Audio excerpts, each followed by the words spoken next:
दोस्तों, कैसे हैं आप? आशा करते हैं सभी स्वस्थ होंगे। चलिए आज हम सर्वनाम विचार पर इदम शब्द के रूपों पर जो है विचार करेंगे। इदम का अर्थ होता है यह, और पुल्लिंग में हम अयम कहते हैं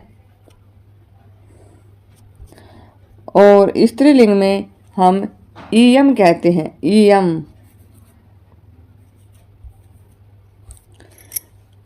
और नपुंसकलिंग में इदम कहते हैं। तो जब भी हम परीक्षा देंगे तो हमें ये अयम और इयम और इदम में क्या होगा, एक भ्रम पैदा होगा।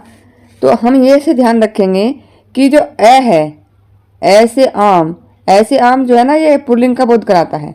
और ईद इयम, ये ई है इसका पहला अक्षर, ये ई जो है हमें स्त्रीलिंग का बोध करे। जैसे ई से इमली, तो इमली क्या लगे, जैसे कि हम किसी स्त्री के बारे में बोल रहे हैं।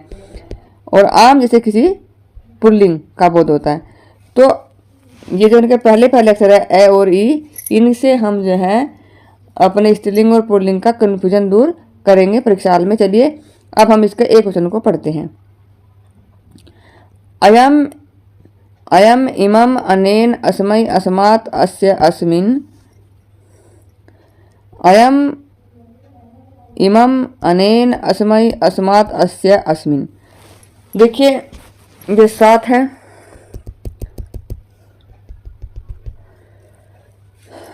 अयम इमम अनेन अस्मै, अयम इमम अनेन अस्मै।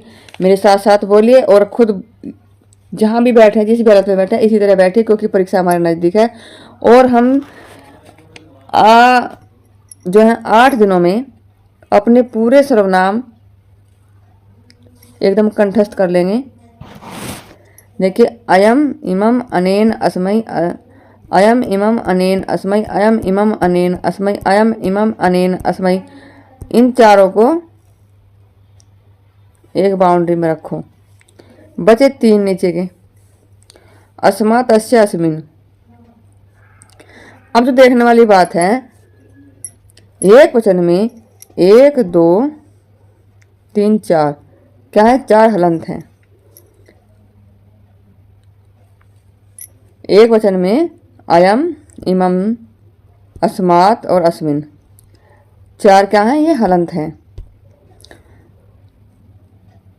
तो अयम इमम अनेन अस्मै, अयम इमम अनेन अस्मै, इन चारों को हमने एक रूम जो है दे दिया है।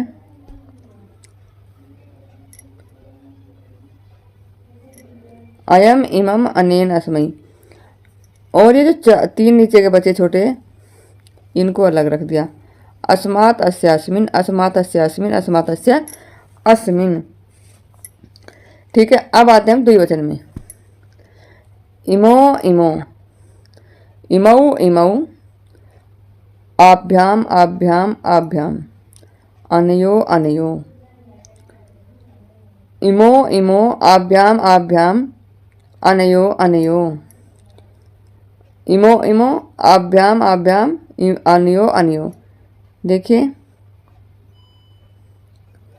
इमो इमो,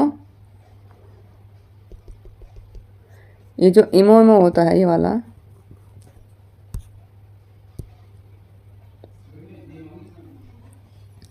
ये 2 एक जगह हो गए। ये तीनों एक जैसे हैं और ये 2 एक जैसे हैं। इमौ इमौ, आभ्याम आभ्याम आभ्याम, अनयो अनयो। और जो वैकल्पिक रूप है वो द्वितीय में और तृतीय में है। इमम एनम, एनेन। अन्यो को एनयो एनयो है। और बहुवचन में एक ही विकल्प है, बहुवचन में एक ही विकल्प रूप है, एनान। तो देखिए इमे ईमान, इमे ईमान ए भी, इन तीनों को एक जगह रखो। इमे ईमान ए भी, इमे ईमान ए भी, इमे ईमान ए भी। एभ्य एभ्य, इन 2 को एक जगह रखो। और एसाम एसूम। देखिए इमे ईमान,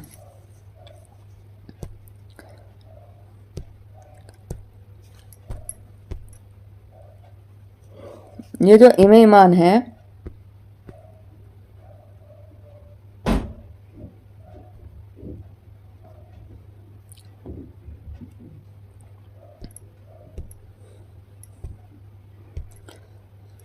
इमे ईमान, इन दो को एक जगह रख दो, इमे ईमान। और फिर है ए भी,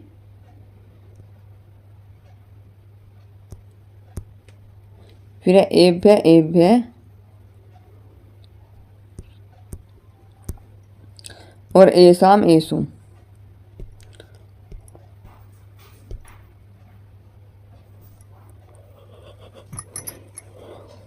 इमे ईमान, एभ्य एभ्य, इमे ईमान ये सेम से हैं, ए भी एभ्य, फिर एभ्य एसाम एसु। इमे ईमान ए भी, इमे ईमान ए भी, एभ्य एभ्य एसाम एसु, एभ्य एभ्य एसाम एसु, एभ्य एभ्य एसाम एसु, इमे ईमान एभ्य एभ्य एसु। चलिए हमारा पुल्लिंग हो गया। अब हम देखते हैं स्त्रीलिंग को।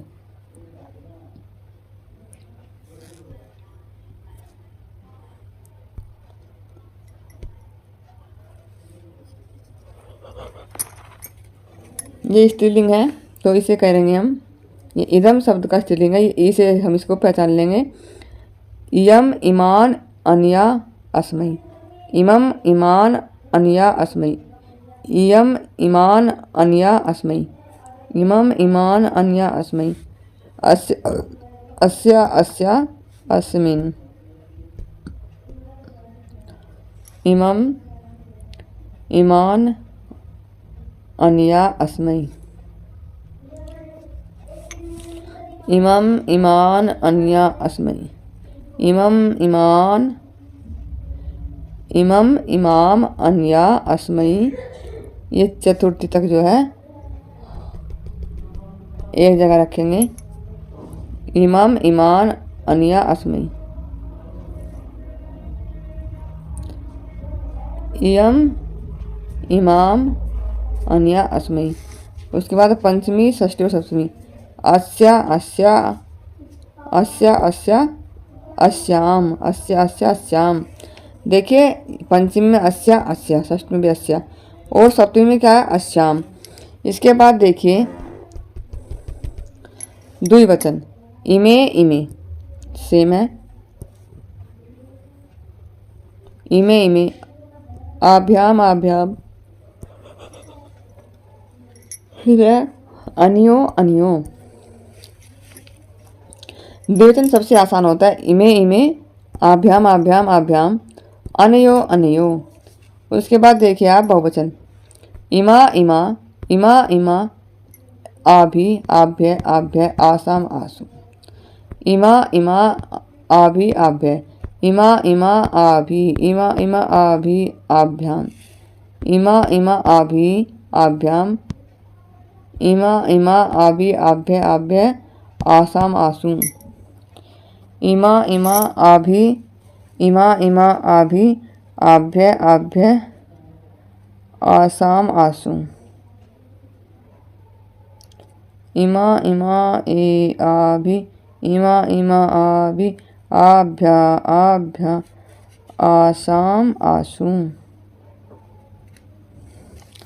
तो देखिए स्त्रीलिंग को हम इस तरीके से समझ सकते हैं। जो इसके बहुविकल्पी जो वैकल्पिक हैं वो द्वितीया में और तृतीया में है, जबकि सर्वनाम में होता है दूसरा, चौथा और छठा, यानी कि 2 का पढ़ा याद करने से हमें विकल्पिक की पहचान हो जाती है। तो देखिए द्वितीय व्यक्ति में एमाम और एनाम, तृतीया में अन्या एनया, ए लग जाएगा।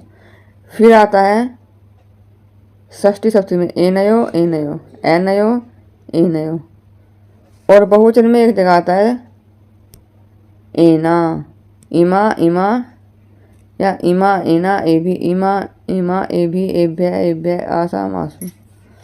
अब देखिए नपुंसकलिंग। जो नपुंसकलिंग है बहुत आसान होता है।